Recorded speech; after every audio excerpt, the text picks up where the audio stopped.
I'm a circle, circle. I wanna be a square. I wanna be a Are you the parent of a soon-to-be 3 or 4-year-old? If it's not already, this will become your reality in a couple of months. You've begun to prepare mentally and financially, and you've probably started the process of selecting a school for your child. Now, as you help your child get ready for this next phase of life, here are some tips on what you need to know about the school registration process. A is for apple, apple. B is for bull, bull. Having decided on the school of your choice, you need to find out when they're having the registration, because you want to be on time, you don't want to miss out on the school of your choice. Generally, registration for preschool or basic school begins anywhere between January and May each year. Fish, G is for gorilla, gorilla. You get your application letter. Attached to the application form will be a cover letter stating when we'll have orientation, when there are meeting, when it's registration. So you follow that. It also states categorically that if you miss one of these meetings, then you automatically give up your space because one leads to the other. Having been told when the registration will be, you go to the school. They will give you the information that you need for registration. Usually you need birth certificate, immunization, and 2 photographs of the child, passport size photograph.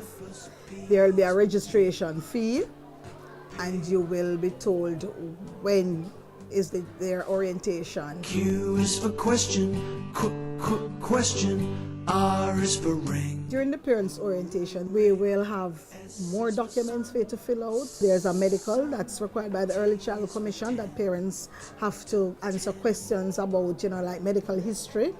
You'll get your bank voucher. You'll get samples of the uniform, the patterns, and so on. If, for example, we're taking a child who is a 4-year-old who is coming from another school, then that child would need to take a transfer letter, which we would have given to the parent in May when they come to take out and return. A is for yellow, yellow. Z is for zoo.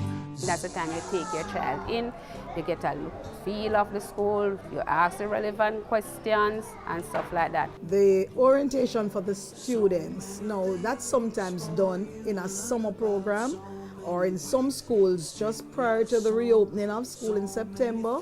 They will have an orientation day for the new students.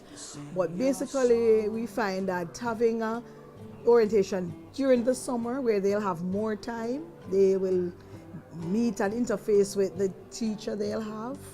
They'll get accustomed to the classroom that they'll be in, bathrooms and so on. They are much more prepared. I'm a circle, circle. I wanna be a square. I wanna be a triangle. And that preparation begins at home. Help make the transition as smooth as possible. Moving from home or daycare to school is a big step. So start talking to your child about going to school. Make the conversation fun. Play dress up. Put on the school bag. Use a coloring book. Whatever it takes to get your child ready for this next great adventure. Wherever you are, I'm a star, I'm a diamond, I'm an old